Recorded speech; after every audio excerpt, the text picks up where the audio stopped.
कोथळे बुजुर्ग येथे हनुमान जयंतीनिमित्त माकडांची शिस्तबद्ध मेजवानी. 20 वर्षांची अनोखी परंपरा, भक्ती, निसर्ग प्रेम आणि सहजीवनाचा सुंदर संगम.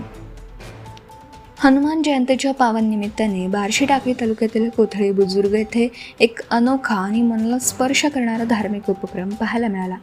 जिथे सहसा मानवांसाठी महाप्रसादाचं आयोजन केलं जातं, तिथे यंदा खास माकडांसाठी मेजवानी ठेवण्यात आली.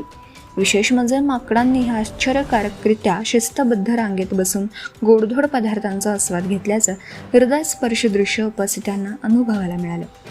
कोथळे बुजुर्ग गावालगत दाट जंगलामध्ये वसलेल्या मुंगसाचे महाराज संस्थान मंदिर परिसरात ही अनोखी परंपरा तब्बल 20 वर्षांपासून अखंड सुरू आहे. धार्मिक महत्त्व आणि निसर्गरम्य वातावरणामुळे ओळख असलेल्या या ठिकाणी या उपक्रमामुळे आणखी आकर्षण निर्माण झालं. स्थानिक रामदास महाराज शिंदे यांच्या पुढाकारातून सुरू झालेल्या सेवाभावी कार्यात दरवर्षी हनुमान जयंतीला माकडांसाठी विशेष भोजनाचं आयोजन केलं जातं. या मेजवानीत माकडांना हरभरा, सोयाबीन, गव्हाचे लाडू तसेच विविध गोड पदार्थ प्रेमाने वाढले जातात. विशेष म्हणजे कोणतीही गडबड न करता माकडं शांतपणे एका रांगेत बसून भोजन करतात. हे दृश्य पाहताना जणू काही एखाद्या शिस्तबद्ध मानव भोजन व्यवस्थेची आठवण होते. ही परंपरा केवळ धार्मिक विधीपुरती मर्यादित नसून सर्व जीवसृष्टीप्रती करुणा आणि सहजीवनाचा संदेश देणारी. परिसरातील गावकरी आणि भाविक मोठ्या श्रद्धेने या उपक्रमात सहभागी होतात. अनेक जण स्वखर्चाने धान्य व खाद्यपदार्थ आणून या सेवेत हातभार लावतात. त्यामुळे हा उपक्रम संपूर्ण गावाचा सामूहिक उत्सव ठरतो. रामनवमीपासून हनुमान जयंतीपर्यंत येथे भाविकांची मोठी गर्दी उसळते. दाट जंगल, शांत वातावरण आणि पक्ष्यांचा किलबिलाट यामुळे या ठिकाणी येणाऱ्या प्रत्येकाला एक वेगळी आध्यात्मिक अनुभूती मिळते.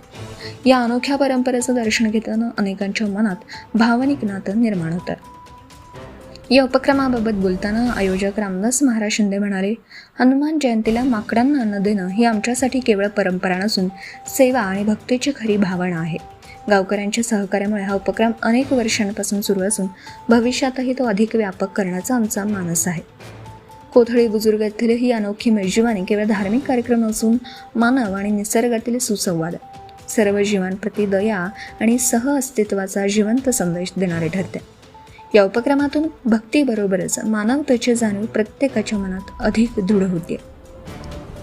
प्रदीप गावंडे, अकोला जिल्हा प्रतिनिधी तथा कार्यकारी संपादक, धुमाकूळ, Maharashtra news. Subscribe now and press the bell icon. Never miss an update.